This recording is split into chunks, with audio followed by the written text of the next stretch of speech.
Today we are going to start new topic. Remedies for tort. अपकृत्य के लिए उपचार. अपकृत्यों के विरुद्ध व्यक्ति को या पीड़ित पक्षकार को क्या क्या उपचार उपलब्ध है, इस विषय में हम आगे अध्ययन करेंगे. First, judicial remedies. ये दो भागों में बांटे गए हैं.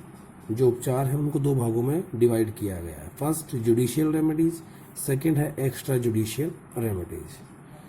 जुडिशियल रेमेडीज वहाँ प्राप्त होती हैं जहाँ पीड़ित पक्ष न्यायालय में कोई क्षतिपूर्ति के लिए या अन्य किसी प्रकार के अनुतोष के लिए वाद दायर करता है.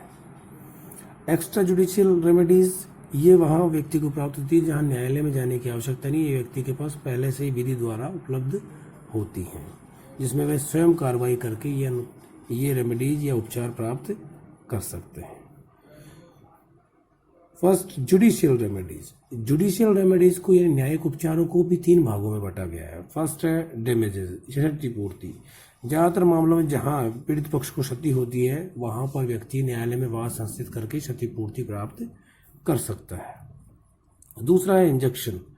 कुछ ऐसे मामले होते हैं जहां पर कोई कार्य या क्षति कारित की जाती है, वहां पर न्यायालय द्वारा व्यादेश दिए जाते हैं. व्यादेश यानी किसी का काम को रोकना, पुनः न दोहराना या किसी प्रकार का निश्चित आदेश दिया जाता है. थर्ड है स्पेसिफिक रेस्टिट्यूशन ऑफ प्रॉपर्टी. संपत्ति की पुनः वापसी या पुनः प्राप्ति. जो संपत्ति किसी व्यक्ति द्वारा छीन ली गई है या किसी अन्य व्यक्ति के पास पहुंच गई है, उस संपत्ति का वापस पुनः प्राप्ति. जो संपत्ति छीनी गई है उसी संपत्ति की पुनः प्राप्ति. ये मैक्सिमम आपके स्पेसिफिक रिलीफ एक्ट के सेक्शन 9 और 10 में स्पेसिफाई बताया गया है, दिए गए हैं. विनिर्दिष्ट अनुतोष अधिनियम के तहत स्पेसिफिक रेस्टिट्यूशन ऑफ प्रॉपर्टी की जाती है. आगे चलते हैं. डैमेजेस यानी क्षतिपूर्ति. क्षतिपूर्ति जो दिलाई जाती है वह कितने प्रकार की होती है, उनके क्या प्रकार हैं, कितने प्रकार की क्षतिपूर्ति न्यायालय द्वारा पीड़ित पक्षकार को दिलाई जाती है. फर्स्ट है कंटेम्प्टरी डैमेजेज या कंटेम्प्टुअस डैमेजेज यानी अवमाननात्मक क्षतिपूर्ति. ऐसे मामलों में व्यक्ति को क्षति तो होती है पर वो नाम मात्र की या बहुत कम क्षति होती है, जिसके लिए न्यायालय लिमिटेड क्षति दिलाता है. यानी वास्तविक जो रियल डैमेज है वो बहुत कम होता है. तो इन ऐसे मामलों में बहुत कम क्षतिपूर्ति दिलाई जाती है, अवमाननात्मक क्षतिपूर्ति दिलाई जाती है. दूसरा है नॉमिनल. नॉमिनल यानी नाम मात्र की. यहां वास्तविक क्षति बहुत कम होती है. इस मामले में एक केस है SB versus white. SB versus white ये काफ़ी पुराना केस है. इस केस में किसी व्यक्ति के द्वारा मतदान का जो अधिकार है वो नहीं पूर्ण कर पाते, उसका उल्लंघन किया गया था. हालांकि उसके द्वारा जिस व्यक्ति को मत देना चाहता था वह व्यक्ति जीत गया था. इसलिए न्यायालय के द्वारा यहाँ पर जो क्षतिपूर्ति वास्तविक किसी प्रकार का नुकसान नहीं होने के कारण एक नॉमिनल यानी नाम मात्र की क्षतिपूर्ति दिलाई गई थी. थर्ड है रियल एंड सब्सटेंशियल डैमेज. वास्तविक क्षति. जो वास्तविक क्षति है उसकी क्षतिपूर्ति दिलाई जाए. जितना नुकसान हुआ यहाँ पर न्यायालय द्वारा आकलन किया जाता है कि व्यक्ति या पीड़ित पक्ष को कितना नुकसान कारित हुआ है, उसके आधार पर क्षतिपूर्ति दिलाई जाती है. नेक्स्ट है एग्जाम्पलरी उदाहरणात्मक क्षतिपूर्ति. ये ऐसे मामले होते हैं जैसे जिनमें अधिकतर पर्यावरण से संबंधित मामले या उद्योग से संबंधित मामले जहां पर नुकसान या जनहानि यानी बहुत अधिक नुकसान होता है, जनहानि को नुकसान होता है या जिन व्यक्तियों को यानी समाज के बहुतायत लोगों को इससे ये प्रभावित होते हैं. तो यहाँ पर एग्जाम्पलरी यानी एनवायरनमेंट से संबंधित मामले जहाँ पर क्षतिपूर्ति बहुतायत मात्रा में दिलाई जाती है. एमसी मेहता वर्सेस भारत संघ के ऐसे बहुत से केस हैं.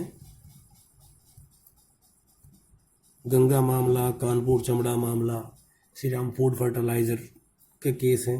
जिनमें एग्जाम्पलरी पनिशमेंट दिया गया है। MC मेहता वर्सेस भारत संघ के बहुत सारे केस जिनमें एग्जाम्पलरी पनिशमेंट दिया गया है। एक श्री राम फूड फर्टिलाइजर का केस है जिसमें भी एग्जाम्पलरी पनिशमेंट दिया गया है, जिसमें एब्सोल्यूट लायबिलिटी लागू की गई थी। नेक्स्ट आपका कंटिन्यूस। ये ऐसे मामले हैं जो लगातार यानी चलत क्षतिपूर्ति है, चलती रहेगी, यानी यहाँ पर न्यायालय के निर्णय के पश्चात भी या निर्णय के होने तक वो क्षति उत्पन्न नहीं हुई है। इसमें स्पेसिफाई आपका केस है यूनियन कार्बाइड वर्सेस भारत संघ, कार्बाइड वर्सेस भारत संघ, जिसे हम भोपाल गैस त्रासदी भी कहते हैं। ये 1984 का केस है, इसमें 4 दिसंबर की रात को MIC मिथाइल आइसोसाइनाइड गैस का रिसाव हुआ, जिसमें डैमेजेस क्लेम अब तक चल रहे हैं, क्योंकि उस वक्त जो गर्भ में थे जो बच्चे, वो वर्तमान में वयस्क होकर जब उनके बारे में पता चल रहा है कि ऐसी उनको जो विकलांगता है वो गर्भ के दौरान उस गैस के रिसाव से गर्भ के दौरान जो उत्पन्न हुई है उसकी क्षतिपूर्ति लगातार चल रही है। तो ऐसी क्षतिपूर्ति है जहां निर्णय के पश्चात भी या निर्णय तक किसी प्रकार की क्षति उत्पन्न नहीं होती है, उसके पश्चात उत्पन्न होती है और वो लगातार चलती रहती हैं। ऐसी क्षतिपूर्तियां कंटिन्यूइंग और प्रस्पेक्टिव डैमेजेस कहलाती हैं, क्षतिपूर्ति कहलाती हैं। प्रत्याशित क्षतिपूर्तियां या चलती रहने वाली क्षतिपूर्तियां कहलाती हैं। नेक्स्ट है जनरल और स्पेसिफिक डैमेज। जनरल यानी साधारण क्षतिपूर्ति, स्पेशल डैमेज। कई ऐसे टोर्ट या अपकृत्य हैं जहां पर जनरल यानी सामान्य क्षतिपूर्ति दिलाई जाती है, और कुछ मामलों में जहां विशेष क्षति किसी पक्षकार को या पीड़ित पक्ष को ही है वहां विशेष क्षति भी दिलाई जाती है। इन मामलों में कुछ केस है, जैसे वीरन वर्सेस का कृष्णमूर्ति का केस है, वीरन वर्सेस कृष्णमूर्ति। इस मामले में 6 साल के बच्चे को डैमेज हुआ है, जिसके लिए क्षतिपूर्ति दिलाई गई है। नेक्स्ट है इंजेक्शंस। इंजेक्शंस व्यादेश। व्यादेश ऐसे आदेश जिसमें किसी व्यक्ति को कोई कार्य करने से रोका जाता है, किसी वाद के पक्षकारों के बीच कुछ अधिकार और दायित्वों का निर्धारण किया जाता है। ये 4 प्रकार के होते हैं। फर्स्ट स्थायी यानी प्रीपिचुअल, सेकंड है अस्थायी यानी टेम्पररी,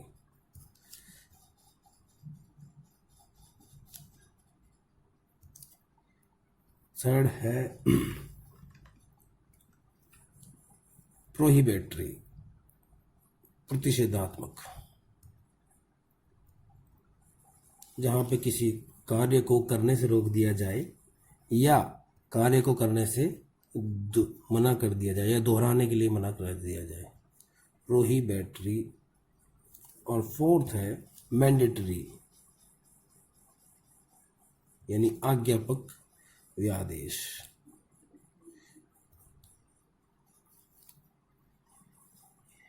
ये स्पेसिफिक रिलीफ एक्ट में सेक्शन 37 और 53 to 59 में दिए गए हैं मैक्सिमम।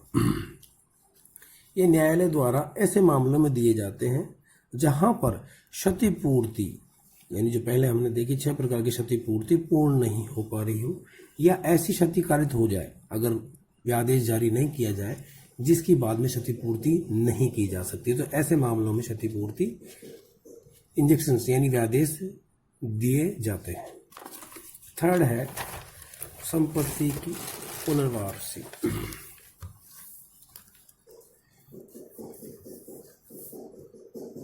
रेस्टिट्यूशन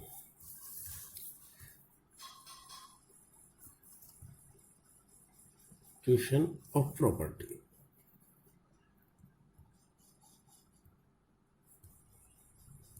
संपत्ति की की पुनः प्राप्ति या वापसी। कई बार अपकृत्यकर्ताओं द्वारा पीड़ित पक्ष को ऐसी क्षति काट की जा सकती है जिसकी क्षतिपूर्ति नहीं की जा सकती और जिसके बारे में कोई व्यादेश नहीं दिया जा सकता। तो ऐसे मामलों में एकमात्र उपचार होता है संपत्ति की पुनः वापसी। जो संपत्ति अपकृत्यकर्ताओं द्वारा छीन ली गई है या उसके पास आ गई है जिसका वास्तविक हकदार नहीं है, तो ऐसे मामलों में संपत्ति की पुनः वापसी कराई जाती है। ऐसे मामले स्पेसिफिक रिलीफ एक्ट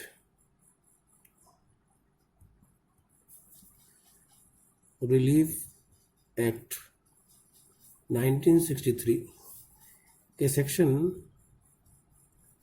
9 और 10 के अंतर्गत ऐसे आदेश दिए जाते हैं।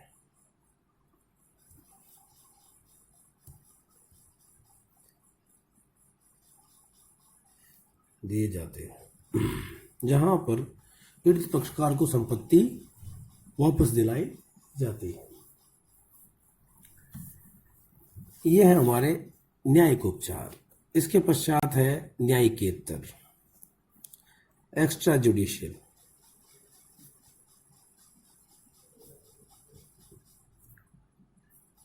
रेमेडीज।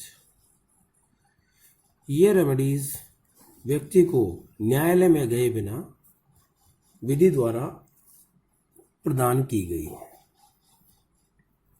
कि अगर किसी प्रकार का अपकृत्य होते समय भी अगर व्यक्ति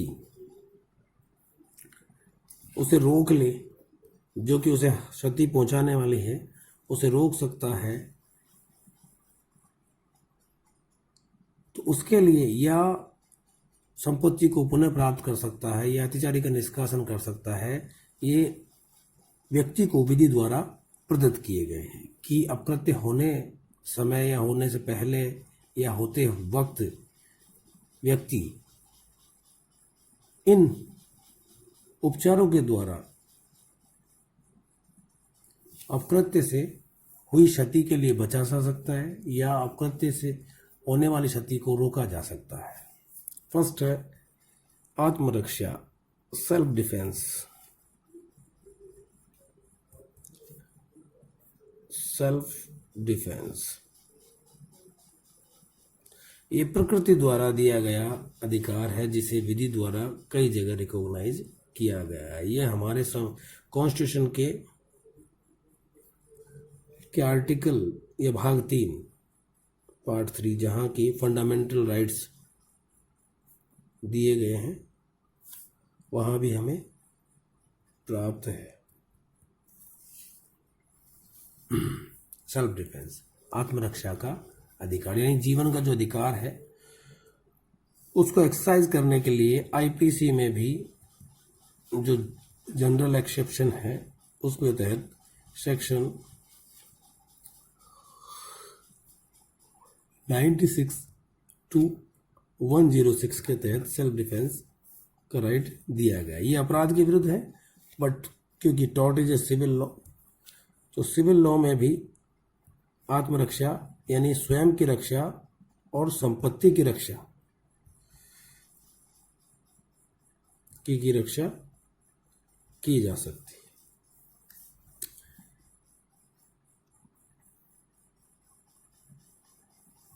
तो अगर किसी व्यक्ति की संपत्ति को कोई व्यक्ति यानी अपकृत्यकर्ता नुकसान पहुंचा रहा है तो वह व्यक्ति आत्मरक्षा के तहत खुद की और संपत्ति की रक्षा कर सकता है।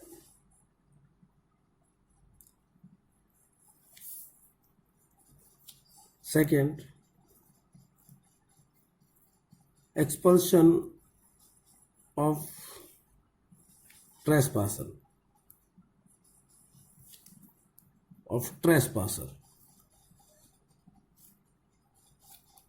ट्रेसपासर यानी अतिचारी।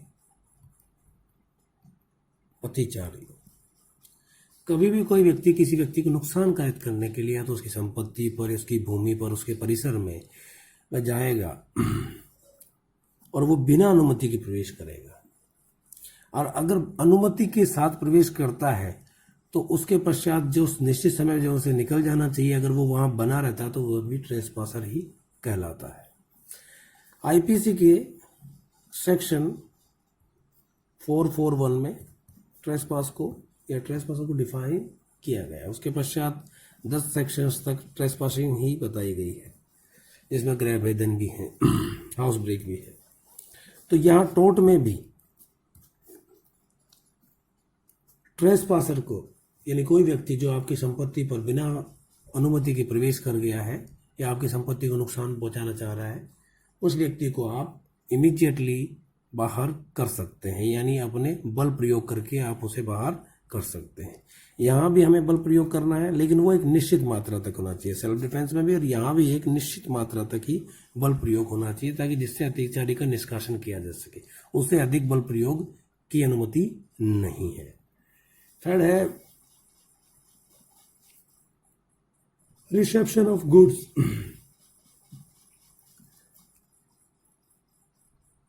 यानी गुड्स, वस्तुओं की पुनः प्राप्ति या संपत्ति का पुनर्ग्रहण। जब किसी व्यक्ति द्वारा आपकी कोई संपत्ति छीन ली जाए या जब्त कर ली जाए, तो आपका ये राइट बनता है कि आप उस संपत्ति को पुनः प्राप्त कर सकते हैं। फोर्थ, भूमि पर पुनः प्रवेश, री एंट्री ऑफ लैंड। अगर कोई व्यक्ति आपको अपनी भूमि पर से निकाल देता है तो आप अपनी भूमि पर वापस से आ सकते हैं या प्रवेश प्राप्त कर सकते हैं, लेकिन यह शांतिपूर्ण तरीके से होना चाहिए।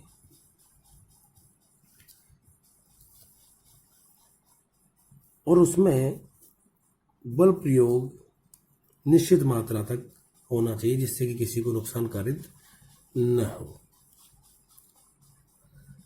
नेक्स्ट है अबेटमेंट ऑफ न्यूसेंस।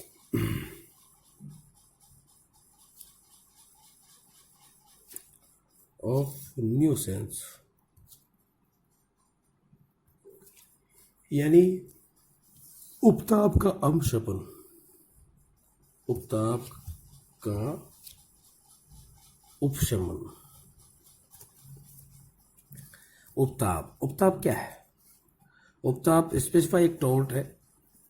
ये मुख्यतः भूमि से संबंधित, आपके अधिकार संबंधित किसी भी अधिकार में हस्तक्षेप है। किसी भी प्रकार का जो अधिकार आप उपभोग करते हैं, जो आप रखते हैं और आप उसका उपभोग करें, तो उस उपभोग में किसी प्रकार की भी बाधा उत्पन्न करना उपताप होता है। तो अगर कोई व्यक्ति न्यूसेंस क्रिएट करता है, न्यूसेंस को 2 भागों में बांटा गया है। फर्स्ट है सार्वजनिक यानी पब्लिकली, दूसरा है प्राइवेट यानी निजी उपताप। दोनों मामलों में व्यक्ति को उपशमन करने का अधिकार है। सार्वजनिक मामले में अगर किसी व्यक्ति को विशेष क्षति कारित हो रही है सार्वजनिक उपताप के मामले में, तो वह उपशमन कर सकता है। और प्राइवेट यानी निजी उपताप के मामले में व्यक्ति उपशमन करने का अधिकार रखता है।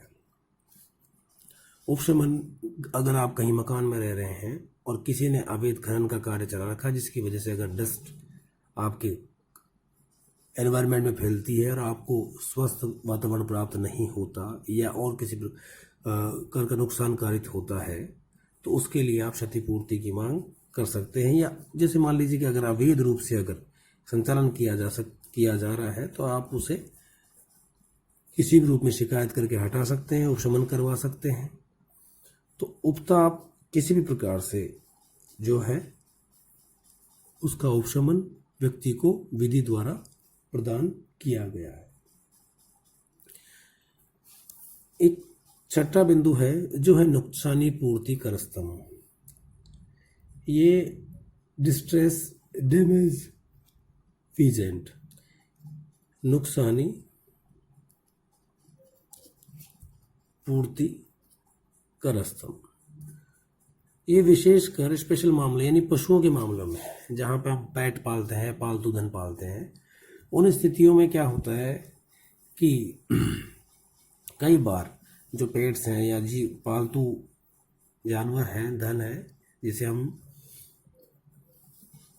धन मानते हैं, यानी क्योंकि मूवेबल प्रॉपर्टी के रूप में ये माना जाता है, भैंस या अन्य किसी प्रकार के पेट जो एनिमल्स है, अगर वो किसी अन्य के खेत में, परिसर में, प्रीमाइसेस में, फार्म में कहीं पर भी अगर एंट्री कर देते हैं, तो यहाँ पर एक अधिकार दिया कि अगर उनके द्वारा फसल को नुकसान पहुंचा दिया, प्रीमाइसेस में घुसकर किसी प्रकार का नुकसान कारित किया गया है, तो ऐसे मामलों में उस पशु को पकड़कर रखा जा सकता है। इंग्लैंड में इसकी शुरुआत हुई थी। इंग्लैंड में बेसिकली कि जब अगर कोई किसी के पशु द्वारा किसी दूसरे के परिसर में या फॉर्म में पहुंचकर नुकसान कारित किया गया, तो वह उसको पकड़कर रख सकता है। कब तक रख सकता है? जब तक कि उसकी नुकसानी की पूर्ति नहीं कर दी जाती। इंग्लैंड में एक एनिमल एक्ट 1971 की धारा 7 के तहत इस तरह के प्रोविजन किए गए थे। भारत के संदर्भ में पशु अत्याचार अधिनियम कैटल ट्रेसपास एक्ट 1871 के तहत इस बारे में प्रोविजन किया गया है। तो ये 6 प्रकार के आपके एक्स्ट्रा जुडिशियल रेमेडीज हैं और 3 प्रकार की जुडिशियल रेमेडीज हैं। It's complete.